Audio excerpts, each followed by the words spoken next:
नमस्कार दोस्तों, मेरा नाम है ऋषभ और आप मेरा यूट्यूब चैनल देख रहे हैं द ऋषि शो। और आज हमारे सामने गेस्ट है तमन्ना धीमन। ये चंडीगढ़ से हैं और ये अभी रिसेंटली कनाडा शिफ्ट हुई हैं। आपको इंट्रोड्यूस करिए प्लीज़। हेलो, मेरा नाम तमन्ना है। मैं कनाडा अभी बहुत रिसेंटली आई हूँ। मुझे कुछ 8 महीने हुए हैं यहाँ आए।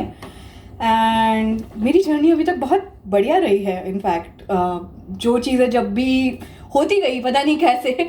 इनफैक्ट ऋषभ वुड नो कि बहुत टाइम तक तो ये साथ ही था वो स्ट्रगल में देखने के लिए मुझे। सो या इट हैज बीन गुड। मैंने आपकी इनिशियल जर्नी देखी है। आप जब 3 सूटकेस लेकर कनाडा आई थी तो मैं था वहाँ पे और मैंने सब नोटिस किया है। तो आप हमारे ऑडियंस को बताइए कि आपने अपनी जर्नी, कनाडा की जर्नी है या ये आइडिया कि मुझे कनाडा जाना है, ये आपको कब आया? ओके, कनाडा जाने का जो प्लान था वो शायद मेरा ही था। मैंने खुद से डिसाइड किया था कि मुझे कनाडा आना है। मेरे घर वालों ने मुझे बिल्कुल नहीं कहा कि मुझे कनाडा आना है। हाँ। ये पूरा डिसीजन मेरा था। सो ये हुआ था आज से कुछ 2 साल पहले। मैंने अपनी इंडिया में केमिस्ट्री में मास्टर्स कंप्लीट की थी and I have a masters honours in chemistry. So मैंने अपनी रिसर्च की। Research and development R&D is not that much in India, क्योंकि इंडिया में I got offered a job which was paying me around 12,000 rupees per month. Exactly. And I thought कि masters करने के बाद यार 12,000 की जॉब शायद मैं नहीं कर पाऊंगी। तो मुझे लगा कि और ऑप्शंस देखते हैं। तो हमने एक्सप्लोर किया तो 2 जगहें बहुत ज़्यादा कॉमन R&D जिसकी डेवलप्ड है, कनाडा की भी डेवलप्ड है, जर्मनी की डेवलप्ड है एंड US की डेवलप्ड है। पर इन तीनों कंट्रीज़ में से कहीं ना कहीं कनाडा में आना एंड सेटल अप होना is a little bit easier. It's right now it's all difficult, but कहीं ना कहीं ये थोड़ा सा आसान था। तो हमें लगा कि हम यहाँ पे आएंगे।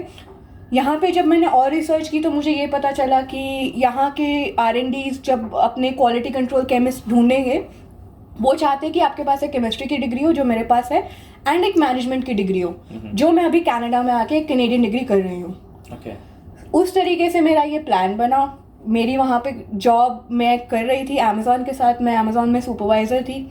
वो जॉब मैंने वहाँ पे रिज़ाइन किया, मैं यहाँ आ गई and that's it, I am here. That's how we decided actually कि मुझे कनाडा आना है, क्योंकि मैंने ये रिसर्च की थी। ओके, तो आपने डिसाइड किया कि आपको कनाडा आना है, पर आपने किसी एजेंट के थ्रू वहाँ पे कांटेक्ट किया या फिर आपने किसी की हेल्प ली, किसी मेंटर से आपने बात की, या आपने डायरेक्टली अपने कॉलेज में अप्लाई किया, ऑफर लेटर आया और आप यहाँ आ गई? ये एक चीज़ जो मैंने की, मैंने जो कनाडा में फाइल लगाई थी वो लगवाई एक एजेंट के थ्रू ही थी। पर at all given steps I was involve in the process 100%। हम लोग यहाँ पे क्या गलती, कुछ स्टूडेंट यहाँ पे ये गलतियाँ करते हैं कि कोई एजेंट ने आपको बोल दिया कि आप इस कॉलेज में जाओ, तो वो खुद से कोई उसकी रिसर्च नहीं करते। वो बस वहाँ ठीक है कनाडा है हम जा रहे हैं, पर अपनी खुद की रिसर्च करना बहुत इंपॉर्टेंट है। मेरे को बहुत सारी जगहों का ऑफर आया, उन्होंने बोला कि ये कॉलेजेस की लिस्ट है, आप चेक कीजिए। मुझे इवेंचुअली जब मैंने रिसर्च किया, उसका एक्सेप्टेंस रेट वगैरह सबका देखा, तो मैंने 4-5 यूनिवर्सिटीज़ शॉर्ट लिस्ट की कि इन 4-5 यूनिवर्सिटीज़ में ही मैंने जाके अपनी एडमिशन लेनी है। मैंने उन्हीं 4-5 यूनिवर्सिटीज़ में अप्लाई किया। मैंने बाकी के वो जो कॉलेजेस, प्राइवेट कॉलेजेस है, उनको थोड़ा कहीं पे साइड पे रख दिया। मैं ये नहीं कह रही हूँ कि उनकी स्टडीज़ अच्छी नहीं है, पर कहीं ना कहीं हमारी रिसर्च एक बहुत इंपॉर्टेंट है और वो मैटर करती है। मेरा IELTS का स्कोर हमेशा से अच्छा रहा है, मेरे 8 बैंड्स आए थे। तो मुझे पता था कि मैं जिस भी कॉलेज में अप्लाई करूँगी कहीं ना कहीं वो मुझे मिल जाएगा, क्योंकि मेरी बैकग्राउंड भी बहुत स्ट्रांग है। तो मेरी जो रिसर्च रही है वो मेरा बैकग्राउंड और मेरी खुद की कैपेबिलिटी को देख के हुई है। तो जैसे आपने बताया कि दूसरे स्टूडेंट्स गलती करते हैं, वो एजेंट जो भी कॉलेज सेलेक्ट करता है उनके लिए वो स्टूडेंट्स वो अप्लाई कर देते हैं, वो अपनी रिसर्च नहीं करते। ये गलती मैं आपको बताना चाहता हूँ, मेरे साथ हुई सेम टू सेम। मैंने स्टडी मेट्रो इंदौर में अप्लाई किया था और उसके बाद वो एजेंट ने मुझे बोला कि आपके पास 2 या 3 कॉलेजेस उसने सिलेक्ट किए और मैं कंप्यूटर साइंस लेना चाह रहा था, पर मैंने जो बैचलर्स किया वो इलेक्ट्रॉनिक्स एंड कम्युनिकेशन में किया। तो एजेंट ने मुझे बताया कि आप पहले मॉन्ट्रियल नहीं जा सकते क्योंकि वो फ्रेंच है, ऑल फ्रेंच है। तो आप वहाँ पढ़ाई कर सकते हो क्योंकि जो कॉलेज एजुकेशन है वो इंग्लिश में ऑफ कोर्स, बट वहाँ आपको जॉब करने में प्रॉब्लम आएगी, आपको फ्रेंच सीखना ही पड़ेगा। और अगर आप फ्रेंच नहीं सीखते हैं तो वहाँ पे आपको थोड़ा सा रेसिज्म वहाँ पे आपको देखने मिल सकता है। और जो मेरे साथ एक्चुअली हुआ है, जब मैं मॉन्ट्रियल विजिट करने गया था तो वहाँ मैंने ये ऑब्जर्व किया, ये नोटिस किया कि जब मैं जाता हूँ लोगों से इंग्लिश में बात करता हूँ तो वो लोग नहीं समझ पाते हैं। कुछ लोग समझ पाते हैं पर हर फ्रेंच पीपल वहाँ पे इंग्लिश नहीं समझ पाता, कंफर्टेबल नहीं होता है। और वो हमें थोड़ा एक रेस मतलब एक ऐसी नज़रों से देखते कि यार ये लोग यहाँ हमारे देश में या हमारे क्यूबेक में, हम मॉन्ट्रियल में क्या कर रहे हैं, ये लोग क्यों आ रहे हैं यहाँ पे। तो ये कहीं ना कहीं मैंने फेस किया है। तो मेरे जो एजेंट है उन्होंने बताया कि आप मॉन्ट्रियल ना जाएं। तो मेरे पास ऑप्शन था टोरंटो आने का और ओटावा आने का, और दूसरे भी वेस्टर्न यूनिवर्सिटीज़ एल्बर्टा और वैंकूवर जाने का भी ऑप्शन था। बट एजेंट ने बताया कि अगर आप छोटे शहर चूज़ करते हैं तो वो इनिशियली बेनिफिशियल रहेगा, जो एक्चुअली हुआ। तो मेरे पास दो ऑप्शन थे, एक था यूनिवर्सिटी ऑफ विंडसर और दूसरा था यूनिवर्सिटी ऑफ ओटावा। लकीली मैं बोलूँगा I am grateful for that कि मैंने टोरंटो में अप्लाई नहीं किया। अगर मैं टोरंटो में अप्लाई करता तो यहाँ के भेड़ चाल में मैं फंस जाता। मेरे माइंड में ये था कि मैं अगर कॉलेज अप्लाई करूँगा, मैं पहली चीज़ अगर कहीं पे भी कॉलेज वर्ड है तो मैं वो वहाँ अप्लाई नहीं करूँगा, मुझे जाना था यूनिवर्सिटी में। क्योंकि मेरा बचपन से सपना था कि मैं यूनिवर्सिटी में पढ़ाई करूँ जहाँ जिसका मतलब नाम होना चाहिए यूनिवर्सिटी ऑफ समथिंग। अगर वो कॉलेज है तो मैं वहाँ अप्लाई नहीं करूँगा। तो मेरे पास एक्चुअली प्रॉब्लम ये था कि मेरे पेरेंट्स के पास इनिशियली उतना फंड्स नहीं थे, तो मैं ट्यूशन पढ़ाता था, बच्चों को ट्यूशन पढ़ाता, उससे जो पैसा सेव होता था उसी से मैंने आइल्स की तैयारी की है। मैंने अपने मामा से लोन लिया और फॉर्चुनेटली उन्होंने मुझे जितने भी फाइनेंशियली सपोर्ट करना था उन्होंने मुझे किया और मुझे लोन प्रोवाइड किया। और उसके बाद मेरे पास इतने ही फंड्स है जिसमें मैं 2 कॉलेज में ही अप्लाई कर सकता था। तो मैंने एक चूज़ किया यूनिवर्सिटी ऑफ विंडसर जो बहुत छोटा शहर है, और सेकंड मैंने किया यूनिवर्सिटी ऑफ ओटावा। मुझसे तो मैं आपको ये बताना चाह रहा था एजेंट ने कहाँ गलती की। तो मैं कंप्यूटर साइंस लेना चाह रहा था पर एजेंट ने बोला कि नहीं, आपने इलेक्ट्रॉनिक्स एंड कम्युनिकेशन किया है तो आपका वो अलाइन होना चाहिए सब्जेक्ट, आपका कोर्स अलाइन होना चाहिए। तो उसने मुझे masters in electrical computer engineering दिलाया। अब मुझे लगा कि ठीक है, वहाँ उसमें लिखा है मास्टर्स इन इलेक्ट्रिकल, बाद में कंप्यूटर इंजीनियरिंग भी लिखा है, तो शायद कोडिंग से रिलेटेड कुछ मुझे सिखाएंगे या कुछ कोर्सेज होंगे। तो मैंने ये गलती की, मैंने रिसर्च नहीं किया खुद से कि उसमें कोर्सेज कौन कौन से हैं, और मैंने आंखें बंद करके masters in electrical computer engineering ले ली।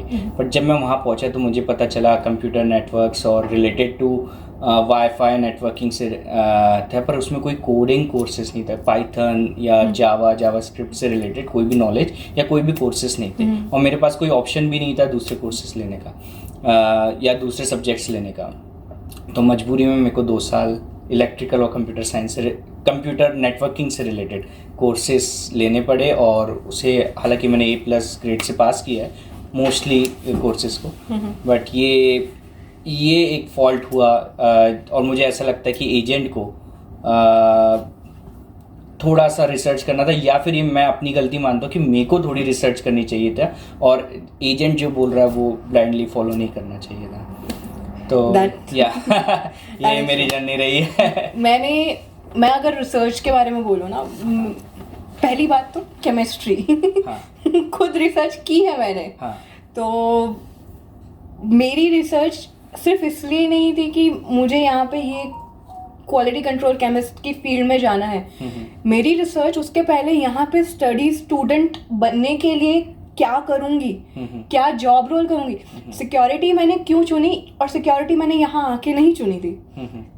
सिक्योरिटी में सोच के आई थी कि मैंने यहाँ पे आके सिक्योरिटी की जॉब करूँगी, बिकॉज कंपैरेटिवली कहीं ना कहीं हल्का सा वक्त मिल जाता है तुम्हारा, इतनी एग्जॉस्टिंग नहीं होती है। क्योंकि रेस्टोरेंट हो गया, उन सब में तो बहुत ज़्यादा तुम इधर उधर कस्टमर सर्विस डीलिंग, हमारी भी कस्टमर सर्विस है, बहुत ज़्यादा है। इनफैक्ट हमारे कॉन्टैक्ट शायद बड़े होंगे compared to people who just work in a restaurant and meet them just once. We meet them every single day. So वहाँ पे कहीं ना कहीं डिफरेंस है, पर सिक्योरिटी कहीं ना कहीं मैंने इसलिए ली थी कि मेरे को मेरे पढ़ाई के लिए वक्त मिलेगा. मेरा सिक्योरिटी के लाइसेंस का यकीन माना, I came here on I guess 1st September. On 3rd September I gave my G1.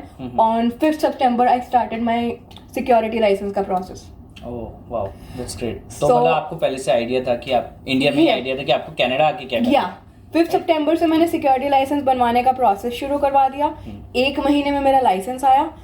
1.5 month में मेरे पास जॉब थी, क्योंकि मुझे पहले से ही घर से मैं यहाँ आने के लिए रेफरेंसेस ढूंढ रखे थे. कि ये लोग हैं वो लोग हैं, और मिल जाते हैं. तुम इंडिया बैठ के भी इतनी रिसर्च करोगे, इतने कॉन्टैक्ट्स मिल जाएंगे. तुम अगर किसी को नहीं जानते हो डायरेक्टली जो एक जॉब तुम्हारी फील्ड में कर रहा है, कोई बात नहीं, तुम ऐसे नॉर्मल इंसान को भी जानते हो, वो किसी और को जानता होगा जो उस फील्ड में जॉब कर रहा है. एंड कहीं ना कहीं तुम्हारा उसके साथ इतना अच्छा कनेक्शन है और उसका उसके साथ इतना कनेक्शन है कि वो रेफरेंस देगा. That is all. कनाडा में बिना रेफरेंसेस के कुछ नहीं होगा. बिना नेटवर्किंग रेफरेंस के आपकी जॉब नहीं लगती. एग्जैक्टली. यहाँ पे मेरे पास 9 रेफरेंसेस थे सिक्योरिटी के लिए. सिर्फ आने से पहले सिर्फ एक लगा. सिर्फ एक ही लगा, पर आपको जॉब मिल गई. मुझे जॉब मिल गई. बट 2 महीने बाद मिली है, तो इतनी भी जल्दी नहीं मिली. इतना तो टाइम लगता है, कम से कम 1 से 2 महीना या 3 महीना लग जाता है. हाँ वैसे ये है, ये जनरल है हर किसी का. और ये तो सिक्योरिटी तो हम कहेंगे it's a blue collar job, but जो व्हाइट कॉलर जॉब होती है, जो हमारी मेन जॉब्स होती हैं, उसको लगने में 6 महीने 1 साल लग जाता है. That's true. तो जब मैं आया था मुझे कुछ आइडिया नहीं था. मैं बस आ गया था कि भाई मेरे को आना है क्योंकि मेरे को पैसे कमाना है, पर मुझे पता नहीं था करना क्या है. तो मैं जब कॉलेज में एडमिशन लिया, उसके बाद मेरे मामा जी थे, उन्होंने बोला कि नहीं, उसको ना कोर्स को पार्ट टाइम कर लो, क्योंकि उससे तुम्हें ज़्यादा टाइम मिलेगा अपने दूसरे जॉब वगैरह करने के लिए. पर उनको यहाँ का पता नहीं था कि एक बार अगर फुल टाइम कोर्स ले लिया तो you can not change it back to part time. तो आप कोर्स चेंज नहीं कर सकते. वो मेरे साथ हुआ. तो फिर मैंने सोचा ठीक है फुल टाइम अब मास्टर्स कर ही लेते हैं, आए हैं तो. पर मुझे ये पता था कि मैं जब ऑटोवा ले रहा हूँ तो ऑटोवा एक कैपिटल है, राइट. ऑटोवा कनाडा का कैपिटल है. तो वहाँ पे विंडसर मैंने चूज़ नहीं किया. मेरे विंडसर से भी अप्रूव ऑफर लेटर आया था और यूनिवर्सिटी ऑफ ऑटोवा से भी आ गया था. दोनों में अप्लाई किया, दोनों कॉलेज में मुझे एक्सेप्शन मिल गया. विंडसर में ऐसा था कि वहाँ पे कोर्सेज हम अपने चॉइस से नहीं ले सकते थे. उसमें ऑप्शन ही था. उसमें था कि आपको मैथ्स लेना है फर्स्ट में, फिर आपको कंप्यूटर नेटवर्क्स लेना है. तो आपको 1 सेमेस्टर 3 सेमेस्टर 4 सेमेस्टर कंप्लीट करने थे. उसमें एक सेमेस्टर में 8-8 10-10 कोर्सेज थे. वो फिक्स थे. और हमारे पास ऑप्शन नहीं था उसे चूज करने का. बट यूनिवर्सिटी ऑफ ऑटोवा में फ्लेक्सिबल था. मैक्सिमम आप 4 कोर्स ले सकते हैं, मिनिमम आप 1 तो लेना ही पड़ेगा, 1 से 2 लेना पड़ेगा. तो मुझे ऐसा ये था कि यार मैं 4 में क्यों करूं, क्योंकि कुछ मेरे सीनियर्स 3 सेमेस्टर में भी डिग्री फिनिश कर रहे थे और पर सेमेस्टर का कॉस्ट $8,000 से $10,000 था. तो अगर मैं 4 सेमेस्टर लगाता तो $40,000 कैनेडियन डॉलर्स मुझे पे करना. फीस यहाँ पर इतनी ही है. आई गेस मेरे कॉलेज की भी 1 सेमेस्टर की फीस 19,000 हम भर के आए हैं. And this is true for almost each and every college. First year के बाद कॉलेज की फीस बढ़ेगी. फर्स्ट ईयर मेरी 8,000 8,500 थी. सेकंड ईयर वो 12,000 हो गई थी. तो ऑन एवरेज 10,000 के आसपास. ऑन एवरेज मेरी अप्रोक्सीमेटली दोनों सेमेस्टर की मिला के कुछ $1,200-1,300 बढ़ी है फीस. तो 19,000 दे के आई थी, अब और 20,000 के अराउंड भरनी है. इसमें से कुछ तो भर दी, क्योंकि GIC मैंने कोशिश की थी जब से आई हूँ GIC को ना खर्च किया जाए. जो जॉब लगी है पहली GIC तो जाएगी. जो पहले अकाउंट में तुम्हारे $2,000 आए हैं वो तो आप सोच के चलो कि वो जाएगी ही जाएगी. उसको आप बिल्कुल नहीं बचा सकते हो. पर वो 2,000 के बाद की जितनी भी GIC है, 8,000 जो बाकी के आएंगे, वो अगर आप बचा लिए ना आपने smartly, that's it. That's the trick to अगले सेमेस्टर की फीस कैसे निकालनी है. क्योंकि वो 1 सेमेस्टर की फीस निकल गई. उसके बाद तुम खुद की समझ में, क्योंकि हर किसी की समर ब्रेक, मेरी अभी समर ब्रेक चल रही है. मैं अभी इतनी जॉब की है मैंने अभी तक कि मेरे और कुछ 5-6 हज़ार, ज़्यादा नहीं बचेंगे. पर वो 5-6 हज़ार भी बहुत होते हैं जब तुम बचा रहे हो. That's right. तो वो 5-6 हज़ार और 8,000 GIC के बचे, तो कहीं ना कहीं तुम्हारे दोनों सेमेस्टर की फीस निकल जाती है, पर वो निकालनी पड़ती है, ऐसे नहीं निकलेगी। राइट। तो ऐसे ही हुआ था मेरे साथ भी। मैंने $10,000 एज ए GIC लेकर आया था और $300 लेकर आया था, दैट्स इट, और मैं कुछ लेकर नहीं आया था, और 2 बैग्स थे मेरे पास और कुछ भी नहीं था। तो और मुझे एवरी मंथ वो टाइम पे अराउंड $600 से $650 मिलते थे फ्रॉम माई GIC। तो मैंने फर्स्ट सेमेस्टर की फीस तो मेरे मामा जी ने पेमेंट कर दिया था, पर मुझे था कि यार मुझे जॉब लेना है ना। तो मेरे को मामा ने बताया था, मेरा कॉलेज स्टार्ट हो रहा था 5 सितंबर से, और मैं आ गया था 6 अगस्त को 2018, आज से 6 साल पहले। तो मैं जब आया तो मेरे को मामा ने बोला यार, जब मैं आया था तो शुरू के 1-2 दिन मैं निकला ही नहीं। मुझे लगा मैं कौन सी दुनिया में आ गया, क्योंकि मैं पहुंचा था शाम को 6 बजे, और मेरे जो लैंडलॉर्ड थे वो आने वाले थे मुझे रिसीव करने के लिए। और मैं ऊबर करने का सोचा था, मामा ने बोला $26 लगेंगे, तो सेव मनी, अभी पैसे नहीं है तुम्हारे पास तो डोंट डू ऊबर, उनका वेट करो। तो मैं वेट किया, वो आया अराउंड 8:30 पे आए, 2-2.5 घंटे मैंने वेट किया। तो जब आए तो वो आए थे कन्वर्टर पे, अपनी मर्सिडीज में आए, और शर्टलेस आए थे, वो चड्डा पहन के आए थे, उन्हें इतनी गर्मी लग रही थी। हाँ, तो वो मुझे रिसीव करना है एयरपोर्ट में शर्टलेस। तो मुझे लगा यार ठीक है, अमीर होंगे तो ऐसा चलता होगा कनाडा में। और फिर आके बोलते इट्स सो हॉट हियर, और मैं जब बाहर निकला तो मैंने देखा यार सनसेट नहीं हुआ, 8:30 बज रहा है, 8:45 हो गया। तो वो मुझसे पूछते कि कनाडा कैसा लगा, मैंने कहा it's a very different world, यहाँ पे 8:30 9:45 हो रहा है और सनसेट नहीं हुआ। मैंने कभी देखा ही नहीं अपनी ज़िंदगी में कि 8:30 या 9:45 बजे सनसेट। यूजुअली इंडिया में 6-7 बजे तक सनसेट हो जाता है, पर यहाँ पे समर्स में 9 बजे तक, 9:30, 10 बजे तक भी मैंने देखा कि सनसेट नहीं हुआ। तो जब मैं आया तो मेरे को बहुत अजीब सा लगा, बहुत लोनली सा लगा शुरू में कि यार मैं कहाँ आ गया, क्योंकि यहाँ कोई नहीं था, एकदम सुनसान था। और इंडिया में हमारी आदत है कि लोगों के बीच रहने की, हमेशा हॉर्न और शोर शराबा होता है, पर कनाडा बिल्कुल ऐसा लग रहा था कि हर चीज़ यहाँ पे वेल परफेक्ट है, और यहाँ पे लोग हॉन्क नहीं करते हैं। तो लोग कार चला रहे हैं पर लोग हॉन्किंग नहीं करते। यहाँ पे हॉन्क करने का मतलब है गाली देना। हाँ, यहाँ पे अगर आपने हॉन्क कर दिया दैट्स लाइक, अगर आपने हॉन्क सुन लिया मतलब सामने वाला आपको गाली दे रहा है। एग्जैक्टली। तो यहाँ पे बोल के अब्यूज नहीं करते, यहाँ हॉन्क दे के अब्यूज करते हैं। तो मेक श्योर आप ड्राइव सेफली करें और सही तरीके से करें। मुझे एयरपोर्ट से ना वैसे एक और कहानी एकदम से याद आ गई, पता नहीं क्यों, बट ये बहुत फनी कहानी है, मैं बताती हूँ क्या हुआ था। शोले देखी है? हाँ, देखी है। तो बेसिकली अब कनाडा में ना इमिग्रेशन के वक्त ऐसा हो गया है कि most of the people are students who are coming into Canada. So हमेशा लाइक मुझे सिर्फ एयरपोर्ट में इमिग्रेशन की लाइन में निकलने में it took me around 3 hours। बस लाइन में खड़े रहे थे हम वो 3 घंटे के लिए, कुछ नहीं किया। और हमने एक्सपेक्ट किया था कि 1-आधा घंटा तो लगेगा ही लगेगा। 3 घंटा इमिग्रेशन की लाइन में खड़े रहे। मैंने एयरपोर्ट पे ही सिन लेना था अपना, क्योंकि ये भी एक बहुत इंपॉर्टेंट चीज़ है। लोग क्या करते हैं कि वो सिन के लिए बोलते हैं कि बाद में हम सिन ले लेंगे, विच is a big headache. You can, तुम अब कभी भी सर्विस ओंटारियो जाके सिन ले सकते हो, पर एयरपोर्ट पे रहना is the best thing to do. सिन वाली लाइन में हम और 2 घंटा खड़े रहे थे।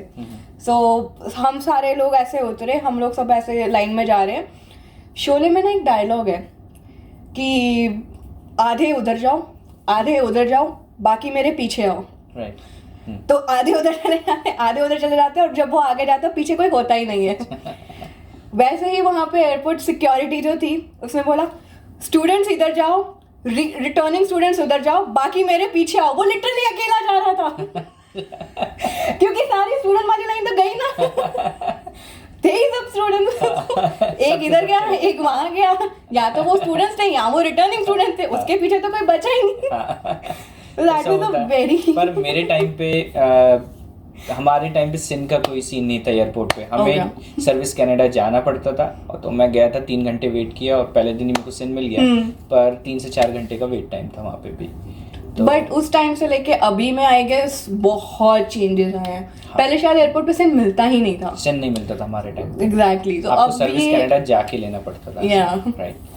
तो वो भी एक स्टोरी है। जब मैं जॉब्स के लिए अप्लाई कर रहा था तो मामा ने मुझे बता दिया था कि एटलीस्ट 50 रिज्यूम्स तो निकाल लो और इन 1 महीने के अंदर अंदर जॉब ट्राई करो कि मिल जाए, कॉलेज शुरू होने से पहले मिल जाए। और to be honest legally college शुरू होने के बाद जॉब करना चाहिए, पर मेरे पास 21 अगस्त को मेरे पास जॉब ऑफर था फ्रॉम KFC, पर मेरे पास जॉब था एटलीस्ट।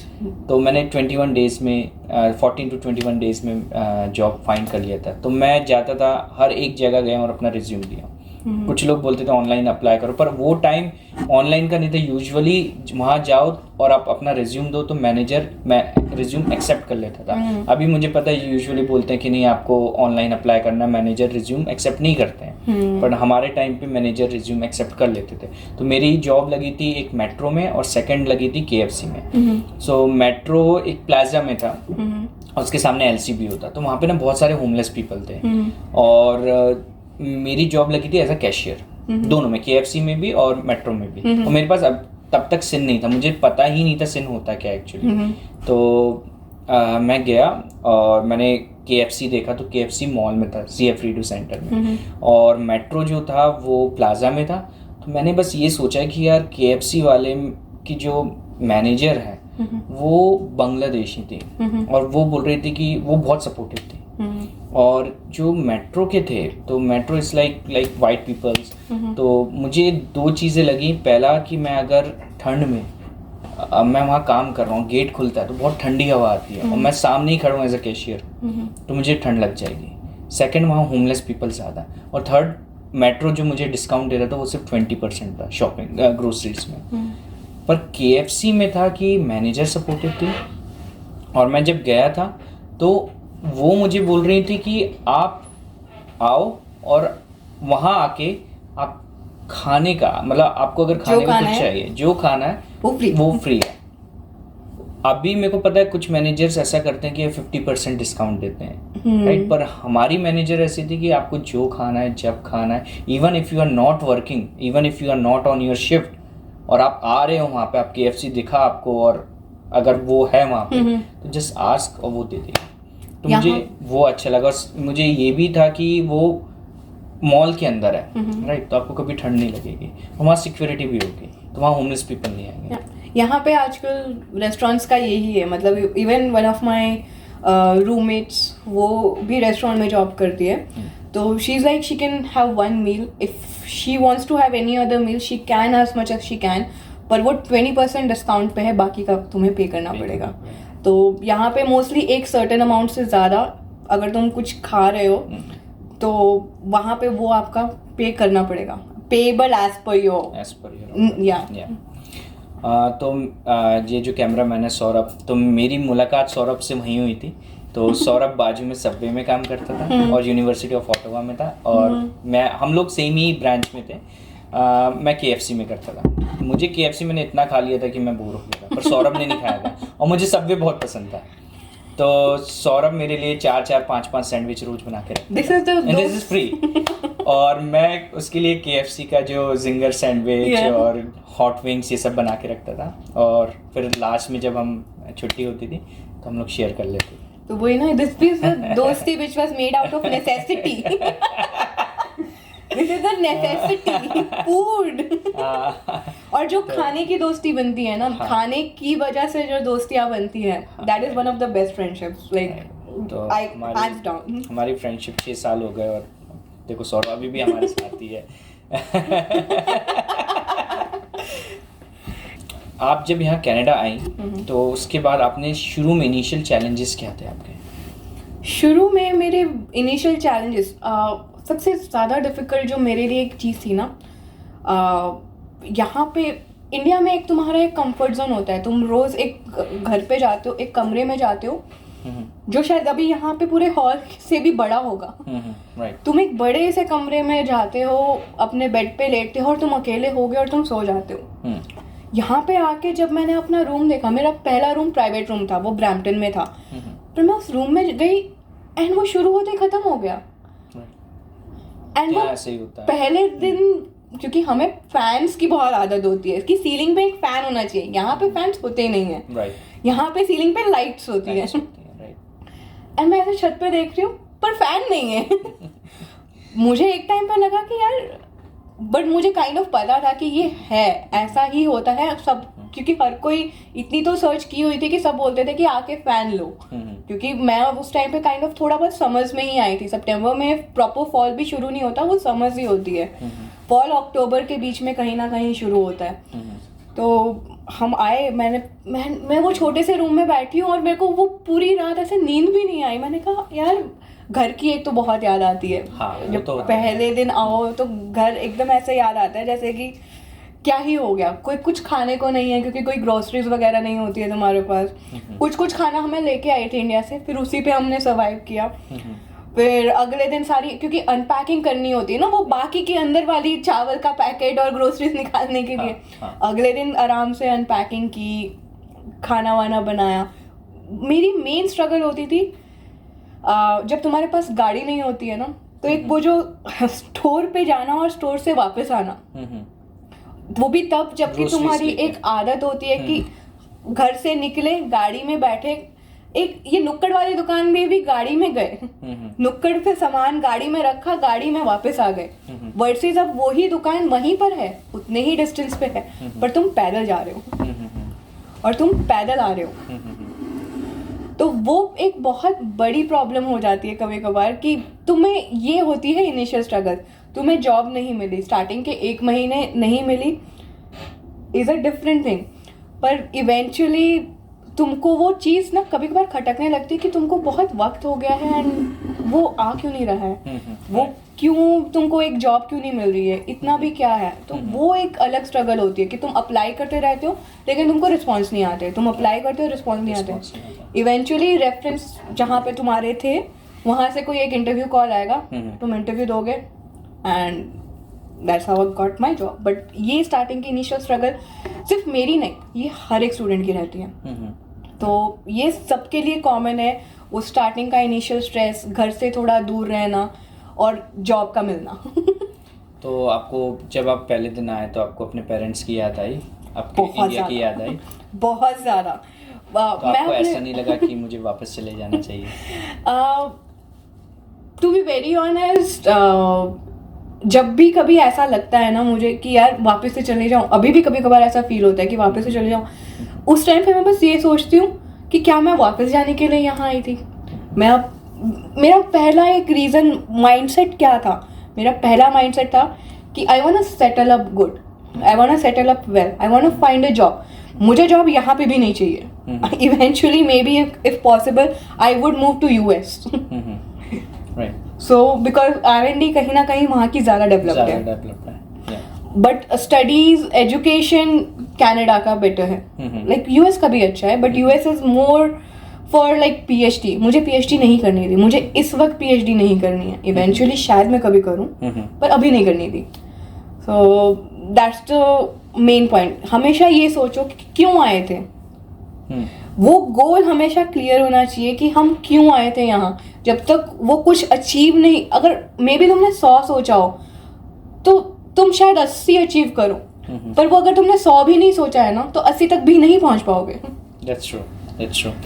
तो जब आप यहाँ आए तो आपको कुछ ऐसे कल्चरल शॉक्स मिले जो सिर्फ कनाडा में होते हैं और इंडिया में नहीं होते, हो या सिर्फ इंडिया में होते हैं और कनाडा में नहीं होते? बहुत सारे। कौन सा? Okay, one example. यहाँ पे कभी ये देखा है कि पेडेस्ट्रियंस को कितनी इज्जत मिलती है?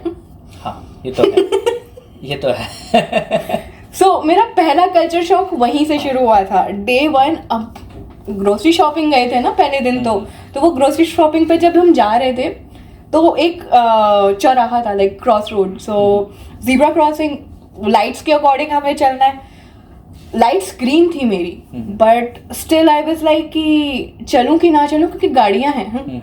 बट वो मैं चली गई। फिर उसके बाद एक स्टॉप साइन वाली थी जिसपे गाड़ियां स्टॉप हो जाती है and they wait for the passenger to go by. मैं रुक गई, गाड़ी भी रुक गई। मैं बोल रही हूँ जाना। गाड़ी वाला कह रहे तू जाना। मैंने कहा पर तू गाड़ी में है ना। इंडिया में ऐसे ही होता है, इंडिया में गाड़ी वाला पहले चला जाता है। एग्जैक्टली उसके बाद पेडिस्ट्रियन। मैंने कहा अगर बाय चांस पेडेस्ट्रियन आगे चला गया तो मेरे ऊपर चढ़ा देगा गाड़ी। तो वो मेरा सबसे बड़ा कल्चरल शॉक था कि मुझे इज्जत मिल रही है एज अ पेडिस्ट्रियन।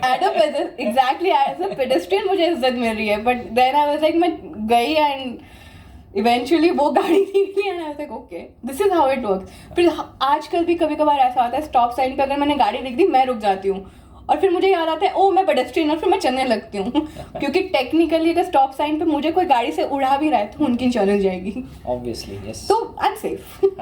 और इसके अलावा जैसे फेस्टिवल्स जो कनाडा में होते हैं, जैसे हेलोवीन आ रहा है अभी, और इंडिया में कुछ और फेस्टिवल्स होते हैं राइट, जैसे भी रक्षाबंधन गया है, जन्माष्टमी गई है, तो जब ये सब फेस्टिवल्स आते हैं तो आपको लगता नहीं है कि कनाडा में मतलब ये फेस्टिवल्स नहीं, यहाँ का कल्चर अलग है और इंडिया का कल्चर अलग है? So here is the thing, यहाँ पे बहुत सारे सब it's a mosaic culture you know, मतलब as an it's not a melting pot like America, but यहाँ पे हर कल्चर अपनी अपनी कम्युनिटी है उनकी और वो हर जगह है। अगर इंडियंस है तो बहुत सारे इंडियंस भी है, अगर कनेडियंस जो इंडिजिनस है उनकी एक अपनी कम्युनिटी है, जो मेक्सिको के लोग हैं उनकी एक अपनी कम्युनिटी है, हर किसी की अपनी अपनी कम्युनिटी बनी हुई है और वो सब अपने अपने फेस्टिवल्स अच्छे से सेलिब्रेट करते हैं। यहाँ पे मतलब स्पेशली ब्रैम्पटन में मुझे नहीं लगता कि ऐसा कोई फेस्टिवल है जो नहीं मनता। दिवाली बहुत बढ़िया तरीके से मनाई थी, हम हमारे फ्रेंड्स के साथ पार्टी पे गए थे, मस्त मजा आया था। जन्माष्टमी, जितने भी इंडियन फेस्टिवल्स हैं वो यहाँ मनेंगे, पर यहाँ के जो अपने हैलोवीन वो हम लोग भी सेलिब्रेट करते हैं। Like even the Indians who were like in Brampton वो भी ट्रिक एंड ट्रीट करेंगे। वो अपने बच्चों को लेके ट्रिक एंड ट्रीट पे गए थे एंड मैं यहाँ पे जो भी बच्चे हमारे पास आ रहे थे हम एक एक कैंडी सब बच्चों को दे रहे थे। So the culture is like कि सारे, इवन अभी कैरेबाना गया, अभी जस्ट होके हटा है कैरेबाना समर्स में, and when I saw that so many Indian people, so many people from Mexico, so many people Canadians are celebrating a Jamaican festival, and Caribana में इतना ज़्यादा culture आया हुआ था, it was so beautiful, like it was amazing। पर यहाँ पे हर festival celebrate होता है, हर culture का festival celebrate होता है। पर आपको ऐसा नहीं लगता जैसे इंडिया में दिवाली के टाइम हम लोग जो फटाके और जो अनारदाना बम फोड़ते हैं दूसरों के घर में जा जाके रॉकेट दूसरों के घर के डायरेक्शन में रखते हैं, तो वो सब कुछ मिसिंग है कनाडा में? हाँ, यहाँ पे fire crackers kind of illegal है पर उसको अगर हम छोड़ दे, मतलब क्योंकि बहुत सारे रूल्स एंड रेगुलेशंस भी हैं यहाँ पे रोड पे जो एक्चुअली फॉलो होते हैं, जो एक्चुअली में फॉलो होते हैं। Exactly my point. तो उसकी वजह, in fact this is a thing, क्योंकि यहाँ पे इतने ज्यादा रूल्स एंड रेगुलेशंस हैं, यहाँ पे एक्सीडेंट्स ज्यादा होते हैं, right, because people driving in India are so conscious about driving, they लोग कि हमको हमारी गाड़ी बचानी है। That's true. एंड वहाँ पे डिफेंसिव ड्राइविंग या इंडिया में, एंड यहाँ पे वे लाइक क्या है, इंश्योरेंस है ना, ठोक दो। Exactly, that's what happens, you know, insurance है, ठोको। That's what happens with cars, you know। तो वो एक बहुत बड़ी चीज़ है कि ये एक थोड़े rules and regulations are to be followed over here, if you don't follow it it's dead. अच्छा, आपने बताया कि आप ने रिसर्च की और कनाडा चूज़ किया, पर आपने यूएस या ऑस्ट्रेलिया, यूके क्यों नहीं चूज़ किया? उसका जैसे मैंने स्टार्टिंग में एक बार कहा था ना कि उसका मेन रीज़न यहाँ था कि यहाँ पे कहीं ना कहीं it's a little bit, not, I am not saying it's easy, I am not saying that at all, it's very difficult right now जो अभी सिनेरियोज बन रखे हैं, क्योंकि कंपटीशन बहुत ज़्यादा हो चुका है। पर कहीं ना कहीं यहाँ पे it's a little bit easier to get a PR, and कहीं ना कहीं यहाँ के passport is very strong then compare to like an Indian passport. So वो भी एक कहीं ना कहीं छोटा सा हल्का सा रीजन रहता है कि लोगों का कनाडा में आने में। Eventually yes we would like to move, but most of the people जो कनाडा आते हैं वो इसी वजह से आते हैं कि so that they can get their passport stronger. Okay, और आपको ये नहीं लगता है कि कनाडा में लाइक ज़्यादा ठंड है? अगर ऑस्ट्रेलिया मूव हो जाती तो Australia is just opposite of Canada right, तो आप यूके मूव होती या ऑस्ट्रेलिया मूव होती तो वहाँ पे एटलीस्ट आपको इतनी हार्शर विंटर नहीं देखनी पड़ती एज कम्पेयर टू कनाडा या रशिया। मैं एक बस छोटी सी बात से ये पूरा ख़त्म कर सकती हूँ। मुझे ना सांपों से बड़ा डर लगता है तो मुझे ऑस्ट्रेलिया इसीलिए मैंने नहीं छोड़ा, मुझे सांपों से डर लगता है यार, क्योंकि मैंने ऑस्ट्रेलिया की इतनी रील्स देखी है, वॉशरूम के अंदर सांप घूम रहा है, मैं कह रही हूँ ब्रो ये क्या है। आई वाज लाइक नहीं यार ये तो नहीं हो सकता। बस मेरा इकलौता रीज़न कनाडा आने का ये था कि वहाँ सांप नहीं है। That's it. वेदर यार हम नॉर्थ इंडियंस है, हमने ऑलरेडी ठंड की हमें आदत हो रखी है, सो वो तो कोई फर्क ही नहीं पड़ता। पर इंडिया में तो मतलब 12-15 में हमें ठंड लगने लगती है। यहाँ तो मैंने -38 डिग्रीज टेम्परेचर में आइसक्रीम खाई है तो मुझे पता नहीं था, मतलब मुझे ठंड पसंद नहीं है, तो ये मुझे कनाडा आके रियलाइज़ हुआ कि मुझे ठंड कितनी ज़्यादा लगती है। तो कभी मेरे को चांस मिला तो मैं सही में दुबई या ऑस्ट्रेलिया जाके रहना प्रेफर करूँगा as compare. Dubai is okay but Australia में सांप है ना। जब आप कनाडा आए तो आपने सिर्फ टोरंटो ही चूज़ क्यों किया? आपने छोटी सिटीज़ जैसे विंडसर या ऑटोवा या कोई और फ्रेंच प्रोविंस मॉन्ट्रियल या और कोई छोटी सिटीज़ आपने क्यूबेक सिटी आपने चूज़ क्यों नहीं की है? देखो इसका आंसर ना बहुत ही बुरा सा है, पर क्या तुमसे तो क्या ही झूठ बोलूँगी। मेरा यहाँ पे मेन रीज़न आने का ये था, मैं खुद चंडीगढ़ की हूँ, शहर वाली थोड़ी सी आदत हो रखी है। एंड जितना मैंने सुना है पढ़ा है मुझे पता है कि जो कंट्री साइड्स है they are like too scattered. वहाँ पे रौनक नहीं है, वहाँ पे कोई शोर शराबा नहीं है और बहुत ही calm and quiet people live there. मुझे वो नहीं चाहिए था, मुझे चाहिए था एक ऐसी जगह पे जाऊँ जहाँ पे लोग हो, जहाँ रौनक हो। पर ये भी तो है ना, टोरंटो में ज़्यादा क्राइम्स होते हैं as compare to smaller cities Canada की। दैट्स ट्रू, दैट्स ट्रू कि यहाँ पे क्राइम रेट यूजुअली थोड़ा सा ज़्यादा है, पर कहीं ना कहीं अगर तुम कंट्री साइड पे जाओगे वहाँ पे एक सन्नाटा सा है। मतलब बिकॉज ऑब्वियसली अभी मैं समर ब्रेक में बहुत घूमी हूँ, मैं कंट्री साइड बहुत घूमने गई हूँ। हम गाड़ी रेंटल पे लेते थे, गाड़ी पे बिठाई 5 सवारियाँ, $50 की रेंटल, 10 पर पर्सन, चले गए कंट्री साइड। तो कंट्री साइड बहुत सुंदर है देखने के लिए, पर कहीं ना कहीं वो रहने के लिए मुझे नहीं लगता कि मैं शायद इवेंचुअली जब बड़ी हो जाऊँ, like may be when I retirement, after retirement मैं वहाँ शिफ्ट हो जाऊँ।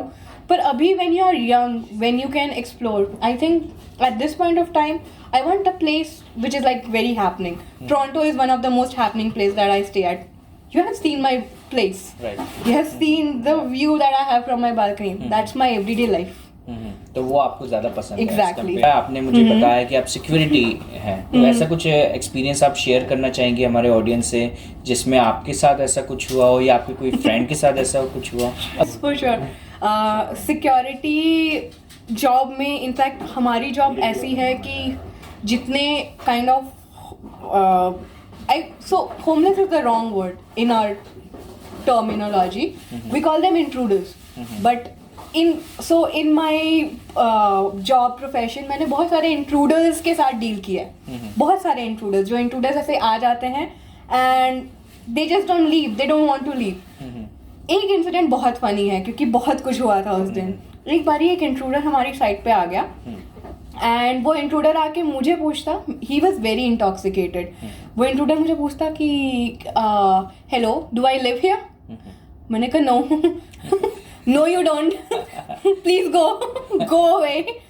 No I live here.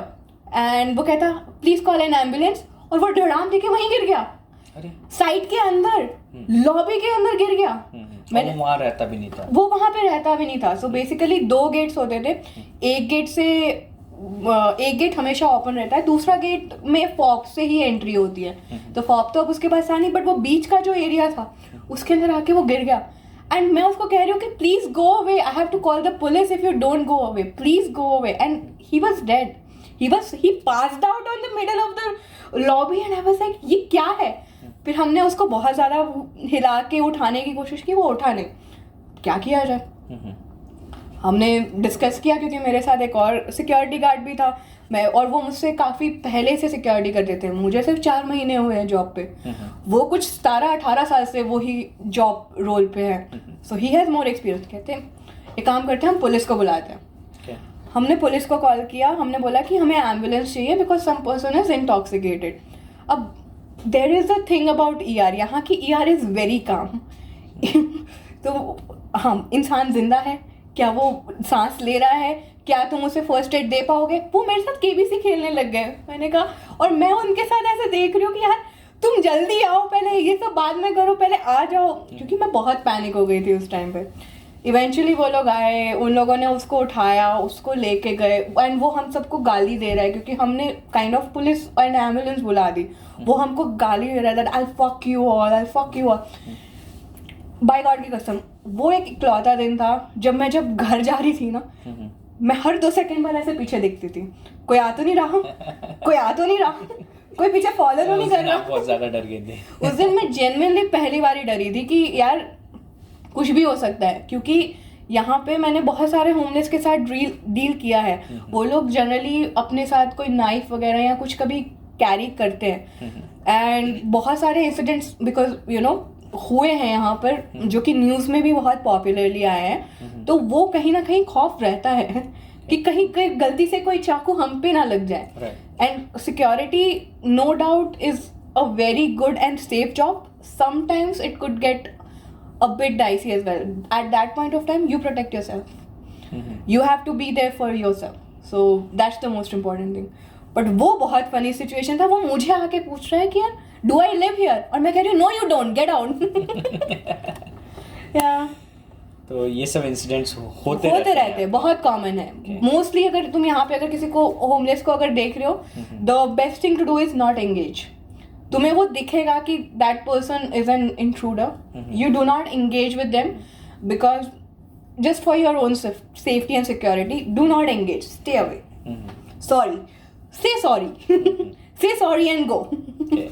और यहाँ पे जब इतने क्राइम्स होते हैं तो आपको क्या लगता है कि safety wise, police safety wise, क्या पुलिस ऑफिसर्स उतने प्रॉपरली सिचुएशंस को रिस्पॉन्ड कर पाते हैं और उतने एक्टिव हैं कि ये भी इंडिया जैसे ही हाल है जैसे हमारा बैक इंडिया में है? यहाँ पे पुलिस, एम्बुलेंस, ER सब कोई एक्टिव बहुत ज़्यादा है। It's the only problem is it's not enough according to the population and the crime rate. So हर इमरजेंसी का रिस्पॉन्स वो लोग 5 मिनट के अंदर ही करेंगे। इफ़ यू आर कॉलिंग, जैसे कि उस दिन मैंने पुलिस को कॉल किया, एम्बुलेंस को कॉल किया, they were there in 3 minutes and which is a very quick response time. India में तो आधा 1-1 घंटे तक एम्बुलेंस नहीं आती अगर तुम कॉल करो। यहाँ 3 मिनट में वो एम्बुलेंस भी आ गई थी और पुलिस भी आ गई थी। पर उनके पास इतने बंदे नहीं होते। लाइक लेट्स से कि एक बार ही मैंने एक जगह पे fire watch, there was an actual fire in one of the houses and there were like 7 fire brigades which was there on site and almost like good a team of like 30 people and उन्होंने immediately hanger से अपने आप को लटकाया, ऐसे दीवार से छत से कूदे हैं और वहाँ से जाके उन्होंने खिड़की से जाके वो पूरी फायर ब्रिगेड, मतलब एज इन पूरी टीम ने वो सारी आग को, वो it was an electrical fire failure. They are very good at their job यहाँ पे, बट इट्स नॉट इनफ, क्योंकि इवेंचुअली जब उसका क्लीन अप हुआ था और मैं फायर वॉच कर रही थी, it took around, final clean up हुआ था रात के 12 बजे और ये इंसिडेंट है सुबह के 10 बजे का।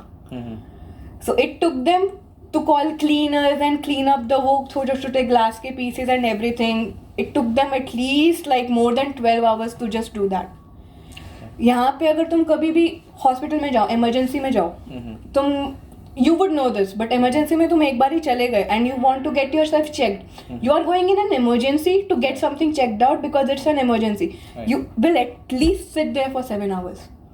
Right? ये होता है. You will at least sit there for 7 to 8 hours. क्योंकि उनके पास इतने सारे पेशेंट्स है टू अटेंड टू जब तक तुम्हारी बारी आएगी। Right. पर इसका एक पॉजिटिव साइड भी है ना कि कनाडा में हेल्थ केयर फ्री है। Yeah. That's फ्री बोल सकते हैं, पर 100% फ्री नहीं है। इंश्योर्ड है। Yeah. तो जब तक आपके पास जॉब है तो आप 80 to 90% कवर्ड है, पर अगर आपके पास जॉब नहीं है तो इट्स लाइक अगर आप PR पे हैं या आपके पास वर्क परमिट है तो आप और आपके पास हेल्थ कार्ड है तो आप इंश्योर्ड है। तो गवर्नमेंट आपको सेफ्टी प्रोवाइड करती है, right? That's the thing, her job यहाँ पे इंश्योर्ड नहीं है। there are so many people and I have seen this like especially with students, लोग कैश पे जॉब करते हैं. It's not illegal. It is illegal actually, to be very honest, but people work on cash. and जब वो cash job पे तुम काम कर रहे हो ना, सिर्फ इसकी यही दिक्कत होती है क्योंकि कैश जॉब पे तुम्हारी इंश्योरेंस नहीं होती है. If you buy it from somewhere else that's a different story, but तुम्हारी वो इंश्योरेंस नहीं होती है. और अगर तुम्हारी जॉब पे कभी भी कुछ हुआ, the same company whatever, mostly यहाँ पे क्या रेस्टोरेंट्स में कैश जॉब्स होती है, that restaurant will be like हाँ ठीक है आपका पैर टूट गया, ठीक है कल से मत आना. ओके, और वो इंश्योरेंस कुछ प्रोवाइड नहीं करता? No, sorry bye, since you are not fit to work bye. And legally ना आप उन पे कुछ एक्शन ले सकते हो क्योंकि वो कैश जॉब है, ना वो आपके लिए कोई हेल्प कर सकते हैं क्योंकि वो कैश जॉब है. इसीलिए कभी कभार सिर्फ सिन पे काम करना बहुत जरूरी होता है. मतलब कैश जॉब ना करें, कैश जॉब ना करें, एग्जैक्टली. कोशिश करिए. सी, मैंने आज तक कभी कैश पे काम किया नहीं है, मैं शायद करूँगी भी नहीं, even though if it's 24 hours. But अगर तुम अपने फाइनेंसेस बहुत ही कस के चलो तो वो 24 आवर्स वर्क पे भी तुम्हारा वो हो जाएगा. फिलहाल मुझे अभी पता चलेगा क्योंकि अभी तक मैंने किया नहीं. मैं जब आते ही समर ब्रेक शुरू हो गई मेरी. So that was one of the stories. आपने कभी हॉस्पिटल्स में काम किया एज अ सिक्योरिटी? नहीं, hospitals kind of commercial sites पे आ जाता है. तो मैंने कभी भी कमर्शियल बिल्डिंग्स में काम नहीं किया. मेरा जितना भी काम रहा है मोस्टली रेजिडेंशियल बिल्डिंग्स में रहा है.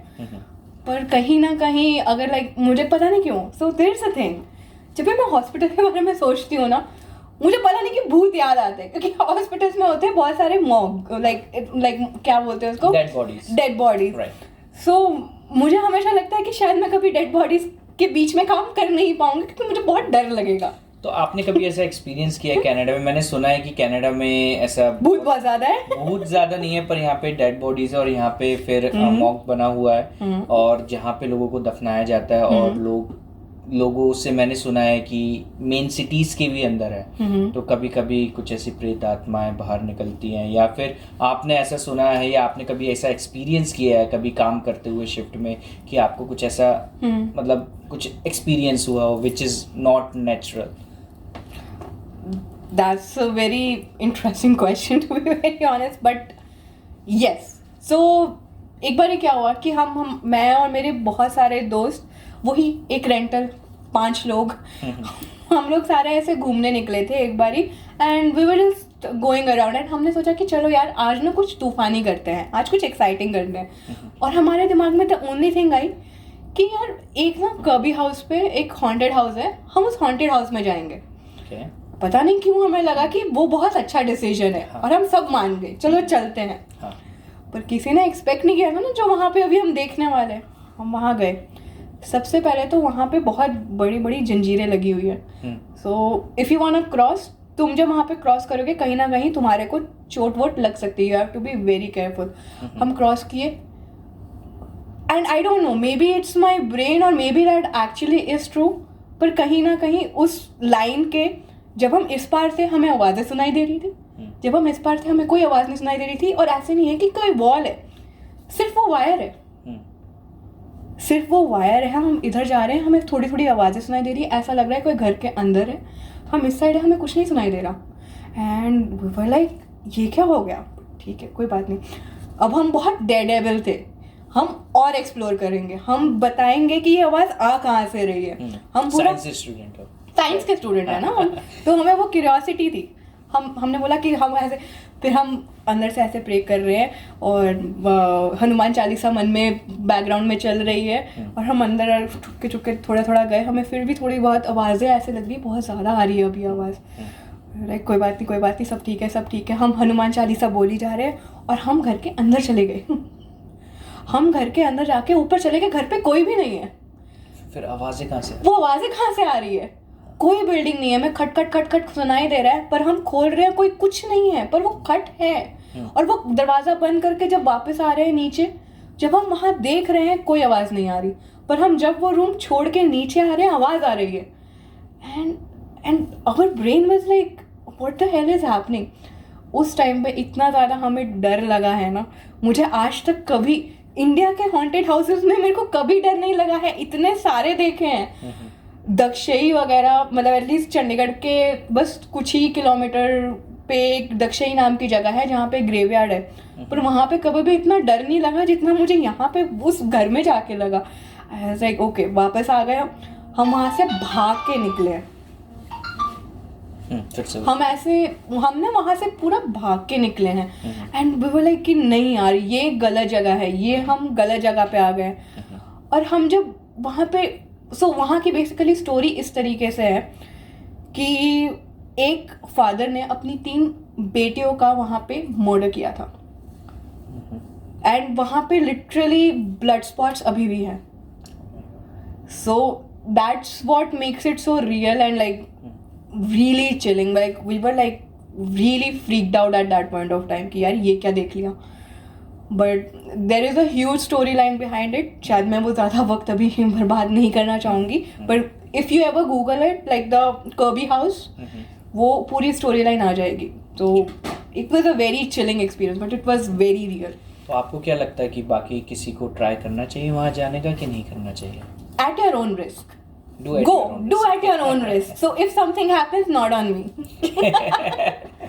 कभी ऐसा हुआ है कि आपके अपनी शिफ्ट के दौरान या फिर कभी जब आप जॉब कर रहे हो सिक्योरिटी की और आपने कोई ऐसा पर्सनल हॉरर एक्सपीरियंस किया हो? ओके, मतलब किया है पर शायद वो एक्चुअल में उस लेवल पे हॉरर एक्सपीरियंस नहीं था जैसे वो कर्बी हाउस वाला था कि आवाज़ें सुनाई दे रही है। सो बेसिकली हमारी सिक्योरिटी में 3 टाइप की शिफ्टें होती है।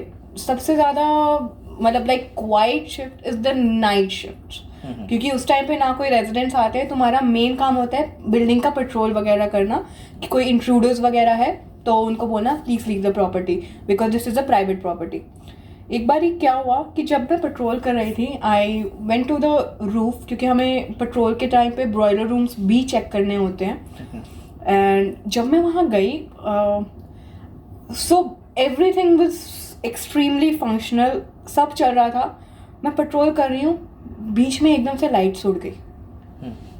आई was like what happened, and एकदम अंधेरा, कुछ दिख नहीं रहा है तुमको। तुम उस टाइम पे मेरे पास लकीली मेरे पास मेरा फ़ोन था, मैंने फ़ोन एकदम उठाया, मैंने फ्लैश लाइट ऑन की और मैंने कहीं और भी नहीं, मैंने ऐसे दीवार थी, मैंने दीवार को ऐसे मारा और लाइट चल गई।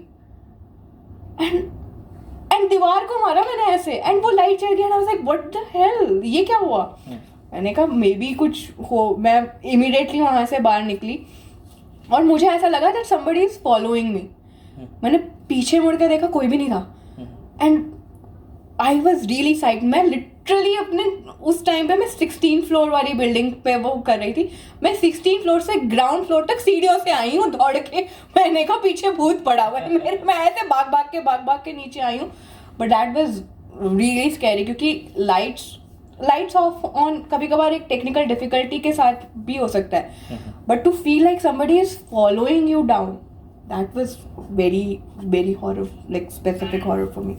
तो आपने क्या सोचा कि सिक्योरिटी आप नेक्स्ट फ्यू इयर्स में आप सिर्फ सिक्योरिटी करेंगे कि आप अपने करियर से रिलेटेड कोई जॉब करेंगे? और जैसे आपने बताया कि आप मास्टर्स कर रहे हैं यहाँ पे प्रोजेक्ट मैनेजमेंट में, तो इसके आगे का आपका क्या प्लान है मास्टर्स फिनिश होने के बाद? क्योंकि आपको आए हुए सिर्फ 8 महीने ही हुआ है, सिक्योरिटी शायद आप 1-2 साल और करेंगे उसके बाद once you get a work permit. So आपका क्या फ्यूचर का प्लान है? मेरा फ्यूचर का प्लान मैंने शायद स्टार्टिंग में बताया था कि eventually I want to get into the field of quality control chemist, क्योंकि वो मेरा बैकग्राउंड रहा है एंड वही मैं इवेंचुअली करना प्रेफर करूँगी। तो आप यहाँ कनाडा में करना चाहते हैं या फिर आप फिर यूएस या फिर ऑस्ट्रेलिया या यूके में ट्राई करेंगे? To be very honest I will apply everywhere. I will make sure that, क्योंकि यहाँ पे वही ATS को बीट करना एंड एवरीथिंग वो सब करके ही तुम्हें जॉब मिलेगी। आई will make sure that I apply everywhere, जहाँ मिला that would be okay for me. मेरा इवेंचुअल प्लान अभी सिक्योरिटी करनी है मैंने एटलीस्ट तब तक जब तक मेरी स्टडीज़ पूरी ना हो, क्योंकि it's like one of the best jobs for me, क्योंकि सिक्योरिटी करते करते मैं कहीं ना कहीं थोड़ी बहुत अपनी पढ़ाई पे भी फोकस कर सकती हूँ। You will not believe this but just during the summers मैंने 2 बिग सर्टिफिकेशंस महीने के लिए हैं क्यों? क्योंकि सिक्योरिटी पे कभी कभार मैं कुछ होता नहीं है, एक पेपर कर दिया मैंने, हो गया, सर्टिफिकेट आ गया। कुछ किया नहीं, मन कर रहा है, एक और पेपर कर दिया, सर्टिफिकेट आ गया मेरा। तो मैंने 2 सर्टिफिकेट सिर्फ सिक्योरिटी करते करते लिए हैं। सो इवेंचुअली भी अभी भी क्योंकि मेरी स्टडीज़ दोबारा शुरू हो रही है, बहुत सारी असाइनमेंट्स होंगी, तो वो असाइनमेंट्स करने के लिए मुझे टाइम चाहिए, तो वो टाइम वहीं लगेगा। और आपको क्या लगता है आप कितने और साल कनाडा में रहना प्रेफर करेंगे, या आप हमेशा कनाडा में रहेंगे? सोच के तो मैं यही आई थी कि शायद हमेशा के लिए यहाँ रहूँगी, पर कहीं ना कहीं ये प्लान हल्का सा इस वक्त इसलिए चेंज हो रहा है क्योंकि मुझे थोड़ा सा जॉब मार्केट जो यहाँ का है ना, वो अभी सैचुरेटेड सा फील हो रहा है। Because most of the jobs which used to exist up here back in 2018, it's not like that anymore. Job market अब मोर सैचुरेटेड हो गया और मोर कॉम्पिटिटिव। एग्जैक्टली, बहुत ज़्यादा कंपटीशन है। It's not like I won't be able to beat that competition. मुझे पता है कि मेरे पास इतना एक्सपीरियंस है कि मैं वो कंपटीशन भी बीट कर लूँगी, पर कहीं ना कहीं I also don't want to restrict myself to staying here. मैं यहाँ पे वर्क परमिट ऑब्वियसली लूँगी, वर्क परमिट के दौरान कोई एक अच्छी जॉब ढूंढने की कोशिश करूँगी। And like you said, the next job that I am gonna search for after security would be a white collar job. और वाइट कॉलर जॉब ढूंढने के लिए you have to wait at least 6-7 months to land a good white collar job. And even when I am saying a good white collar job, वो तुमको at first पे ऐसा नहीं है कि you will get a 150K का salary. ये expectations रखोगे फिर तो शायद तुम्हें जॉब नहीं मिलेगी। But even if you are getting a 50K job, you accept that and eventually you grow. Right. So it's just that you don't have to expect too much. Keep your expectations short and apply as much as you can. Find good references. Networking is very important. यहाँ बिना network के again कुछ नहीं होगा। और आपने जब आप जॉब सर्च किया होगा तो आपने क्या कोई सिस्टमेटिक रेसिज्म या डिस्क्रिमिनेशन फील किया है, या आपके साथ कभी ऐसा कुछ हुआ है? यहाँ पे okay, so here's the thing, यहाँ पे हर कोई रेसिस्ट नहीं है, पर कुछ लोग हैं। जैसे कि मैं भी यहाँ पे कोई भी ऐसे ये नहीं बोलूँगी कि इस कम्युनिटी के लोग कुछ ऐसा है, क्योंकि वो बहुत गलत तरीके से साउंड करेगा। पर अगर मैं उनको ऐसे करूँ तो यहाँ पे कुछ लोग ऐसे हैं जो मतलब एज इन काफ़ी टाइम से जो यहाँ पे रह रहे हैं, मतलब जो शायद कहीं से इमिग्रेट नहीं हुए हैं पर बहुत टाइम से यहाँ पे ही रह रहे हैं। वो ऐसे डेवलपमेंट उनकी हो गई है कि अगर कोई और बाहर का, the Canadian culture you no by itself is very restrictive, कि उनको अपने लोग, अपने जैसे लोग बहुत ज़्यादा पसंद है। अगर उन छोटे से कल्चर में कोई एक बाहर का बंदा आ रहा है ना, तो वो उनको लगता है कि वो उनका पीस शायद खराब ना कर दे। एंड कहीं ना कहीं क्योंकि वो उस चीज़ का डर है, वो उनको थोड़ा सा अपनी कम्युनिटी से अलग रखना प्रेफर करेंगे। That is not exactly, that is racism to be very honest. तो यहाँ के जो खुद के कल्चर वाले, जो अपने कल्चर में बहुत साल से कंफर्टेबल हो चुके हैं, वो लोग नहीं प्रेफर करते कि कोई बाहर का बंदा हमारी कम्युनिटी में या हमारी सोसाइटी में रहे। और अगर वो रह रहा है तो उनसे थोड़ा सा एक ऐसा बिहेवियर शो होगा कि वो इंसान वहाँ रहना या तो पसंद नहीं करेगा या मूव करना पसंद करेगा। Okay. तो जब आपने जॉब में अप्लाई, क्योंकि जब मैं जॉब अप्लाई करता था मैंने देखा वहाँ पे लिखा रहता था we will give priority to Canadian citizens, permanent resident, women, work permit, और उसके बाद कहीं स्टूडेंट आता था। तो ये सिस्टमेटिक रेसिज्म मैंने तो ऑब्जर्व किया है, और मैंने खुद जब जॉब अप्लाई करता था मुझे जॉब रिप्लाई तक नहीं आता था कि वेदर आई एम फिट और not for that job. Students के लिए थोड़ा सा, सो Canada does want immigrants but Canada doesn't want students. I am a student, right, even I was a student. I'm a student, so Canada wants immigrants. Canada wants educated immigrants, especially healthcare में. If you are doing a good degree in healthcare and then coming here, you have a PR for sure. इतना मतलब sorted scene है उन लोगों का। पर यहाँ पे काइंड ऑफ स्टूडेंट्स के लिए ऐसा हो गया, एंड ये सिस्टमैटिक आई गेस हर जगह पे है। Even I have seen this in US as well कि स्टूडेंट्स को प्रेफरेंस कम मिलती है, एंड उसका मेन रीज़न है कि स्टूडेंट्स के पास इतना वक्त नहीं होगा, क्योंकि student already full time course कर रहे हैं। तो जब वो फुल टाइम कोर्स कर रहे हैं, they won't be able to give that much to the job. and the requirement says you have to work for 40 hours. Right. So if the job role is for 40 hours, वो आप student को कैसे दे सकते हो जो कि already सिर्फ 24 घंटा काम कर सकता है? That is one of the reasons why students don't have job.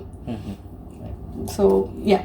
और रेसिज्म की बात की है तो कमिंग टू रेसिज्म, कहीं ना कहीं वो हर कोई, at least specially because I am brown skinned, you are brown skinned as well, we are all brown skinned to be very honest. जब आप वहाँ आओगे, ऐसे Canadians are the nicest people you are ever gonna meet. They are very polite compare to US. US के लोग ऐसे बहुत ही हाँ, मतलब if you are talking to a person who is from US and a person who is from Canada, तुम differentiate कर पाओगे, right, because of their communication skills. Some Canadians are very nice, extremely nice, not racist at all. Some Canadians, just because you are from a different background, would behave a little differently with you than they would behave with somebody else. I would like to share one of my experiences as well.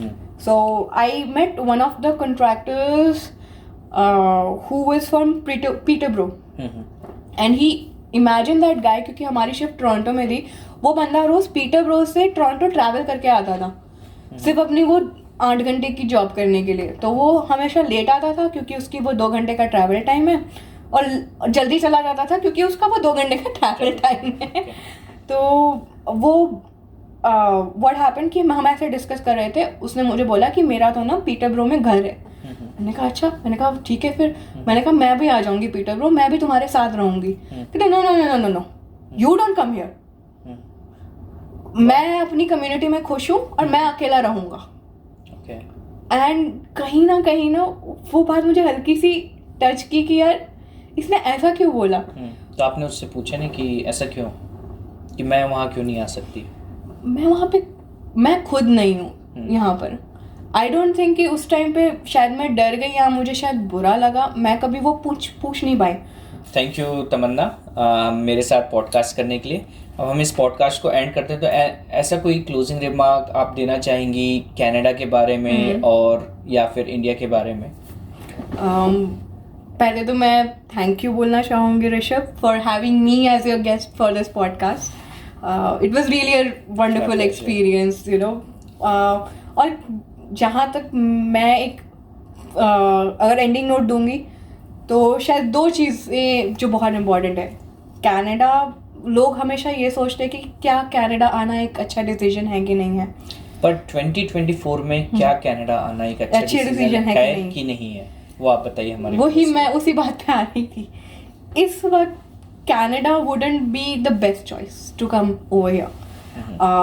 जो लोग बहुत पहले आ गए 2007, Covid से पहले, in fact Covid से पहले जितने भी लोग यहाँ पे आ गए, उनके लिए Canada is one of the best places to be at this point of time.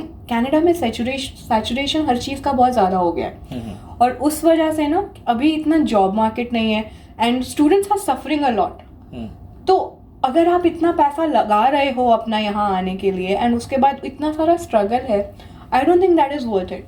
But also, if you have nothing back home and you are just here to earn more money than what you were earning back home, then it's okay. It's just that the struggle is too much. But let's say आपकी white collar job है और आप India में ही 20-25 लाख रुपए कमा रहे हैं. Don't come here.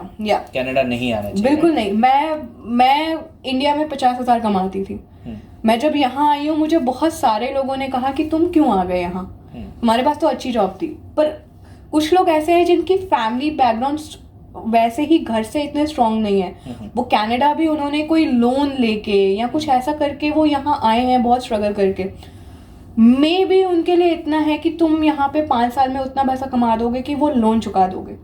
उससे ज़्यादा तुम पैसा नहीं कमा पाओगे, क्योंकि जो लोग स्पेशली बहुत ही यंग एज में आ जाते हैं ना, उनके लिए सिर्फ इतनी दिक्कत होती है कि यहाँ पे आने के बाद उनको वो PR वाला स्टेज नहीं आ पाता है. क्योंकि इस वक्त कट ऑफ बहुत ज़्यादा है. Over 500 exactly. मेरे पास 3 डिग्रियां हैं. I have a bachelor's in chemistry honors, I have a master's honors in chemistry.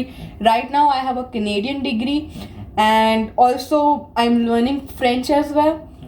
अब जाके मेरे पॉइंट्स कुछ 593 बन रहे हैं. और प्लस मेरे पास इंडिया में 2 साल का एक्सपीरियंस है, प्लस यहाँ पे कनाडा में जब से आई हूँ मैं सिक्योरिटी कर रही हूँ, वो एक्सपीरियंस भी आई गेस थोड़ा बहुत काउंट होगा, पार्ट टाइम है क्योंकि वो जॉब मेरी। इतना सब कुछ करने के बाद भी मेरा सिर्फ 593 है और कट ऑफ तो 600 के ऊपर जाता है, specially in Ontario. Yes, in Ontario. But अगर कोई स्टूडेंट कनाडा में है इन 2024, तो वो पीआर कैसे अचीव कर सकता है और वो क्या स्टेप्स हो सकते हैं और उसे कौन से स्टेप्स लेना चाहिए? क्या उसे फ्रेंच सीखनी चाहिए या उसे वाइट कॉलर जॉब्स में 1-2 साल काम करना चाहिए या कुछ और तरीका है जिससे पीआर लिया जा सकता है? तो basically white collar job is one of the way to get it. यहाँ पे बहुत सारी और चीज़ें भी हैं जो आपको पीआर पे डायरेक्ट हेल्प करेगी कि ये आप चीज़ें करेंगे तो आपको पीआर जल्दी मिलेगी। वो सारे के लिए तुम्हें हमेशा सीआरए से इन टच रहना है, क्योंकि सीआरए के रूल्स बहुत जल्दी आजकल चेंज हो रहे हैं। जैसे कि पहले स्टूडेंट्स आते थे वो वर्क परमिट ले लेते थे, अब यहाँ पे बहुत सारे ऐसे कॉलेजेस हो गए कि तुम अगर एज अ स्टूडेंट वहाँ आ रहे हो तुम्हें वर्क परमिट मिलेगा ही मिलेगा नहीं, जो मर्जी हो जाए। Post graduate certificate means no work permit. PG WP is completely off limits right now. सिर्फ तुम मास्टर्स कर रहे हो तो सीआरए के हमेशा टच में रहो। वहाँ पे बहुत सारे ऐसे कुछ फॉर्मेट्स है कि अगर तुम ये करके ये जॉब्स ले रहे हो तो आपकी पीआर ईजियर है, क्योंकि अगर तुम एक अच्छी वाइट कॉलर जॉब ले रहे हो एंड एक्चुअल में यू आर अर्निंग इट, जिस कंपनी में तुम काम कर रहे हो वो पूरी जान लगाएंगे कि तुम्हें पीआर मिलेगा। तुमको पहले तो वो करेंगे, वो ही तुम्हें लॉयर लाके भी देंगे। आई हैड दिस फ्रेंड, उसके पास एक बहुत अच्छी वाइट कॉलर जॉब है and he is in a good company right now. I would not like share that name. So he's in a very good company at a very good position.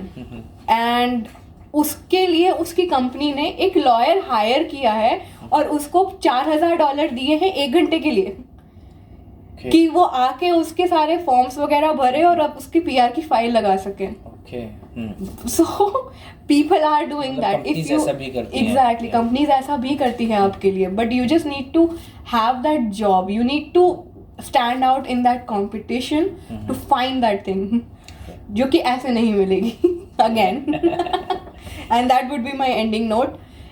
It's also a good decision. It's also a bad decision. Just you need to make sure what's good for you. It depends on your story, right? Yeah, exactly. And everybody has their own stories, to be very honest. So यहाँ पे हम अपना podcast end करते हैं। Thank you Tamanna, this is my first podcast and thank you for having me at your place. Thank you so much.